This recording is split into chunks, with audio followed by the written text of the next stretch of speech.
जब हम किसी भी मंदिर में दर्शन करने जाते हैं तो देवताओं की मूर्तियां पूर्ण रूप में होती हैं।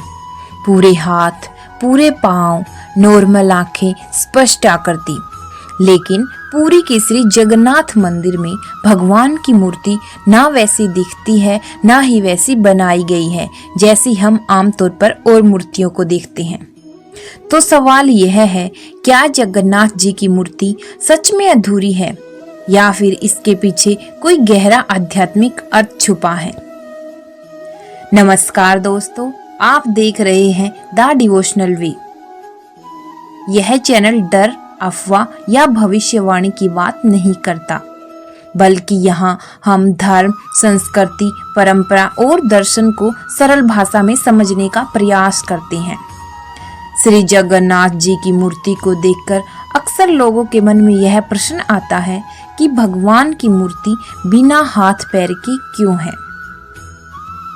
और इसके साथ ही इनकी आइज इतनी बड़ी बड़ी कैसे हैं?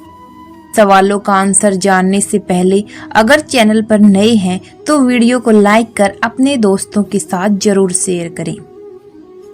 कुछ लोग इसे अधूरा निर्माण मान लेते हैं तो कुछ केवल एक परंपरा कहकर आगे बढ़ जाते हैं।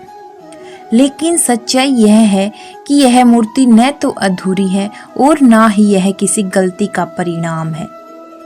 यह एक गहरी आध्यात्मिक सोच का प्रतीक है।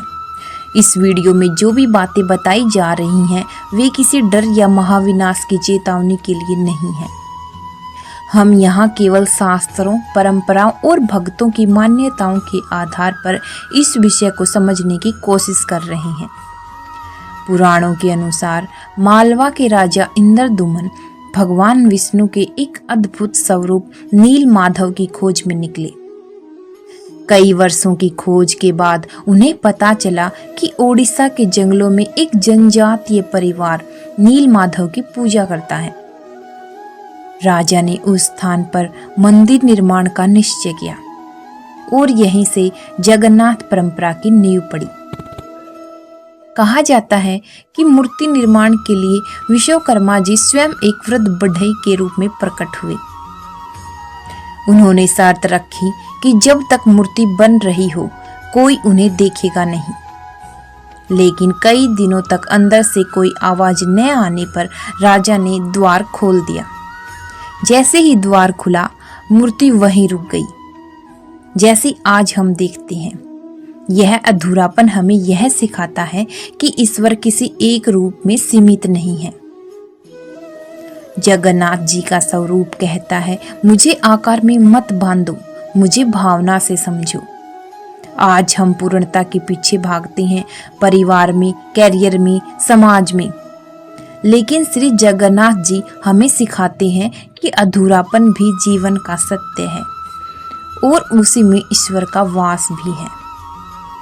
यदि यह वीडियो आपके मन को छू पाया हो तो इसे केवल जानकारी न समझें, बल्कि एक जीवन संदेश के रूप में देखें।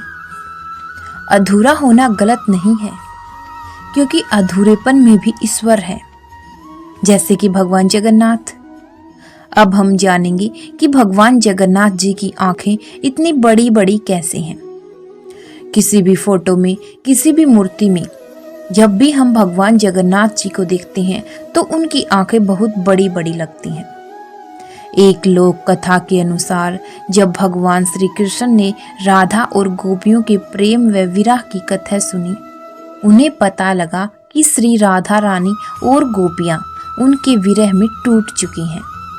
तो वे इतने भाव विभोर हो गए कि उनकी आंखें फैल गई और बड़ी दिखने लगी, और वही रूप बाद में जगन्नाथ के रूप में प्रतिष्ठित हुआ। इसके साथ एक लोक मान्यता यह भी है कि जगन्नाथ पूजा पर सबर, जो कि एक आदिवासी जनजाति है, इस संस्कृति का भी प्रभाव माना जाता है। उस परंपरा में देवताओं को गोल बड़ी आंखों के साथ दर्शाया जाता था। जगन्नाथ का स्वरूप यह दिखाता है कि भगवान सीमाओं से परे है। न पूरा शरीर, न स्पष्ट आकार, केवल आंखें जो चेतना और साक्षी भाव को दर्शाती हैं। इसलिए उनकी बड़ी आंखें सिर्फ शारीरिक विशेषता नहीं बल्कि सर्वदर्शी, करुणामय और सर्वव्यापी ईश्वर का प्रतीक है। तो दोस्तों, ये थी भगवान जगन्नाथ से जुड़ी 2 रहस्यमयी कहानियाँ कि उनकी आंखें इतनी बड़ी बड़ी क्यों दिखती हैं और उनकी फोटो में कभी भी उनके हाथ और पैर क्यों नहीं दिखते।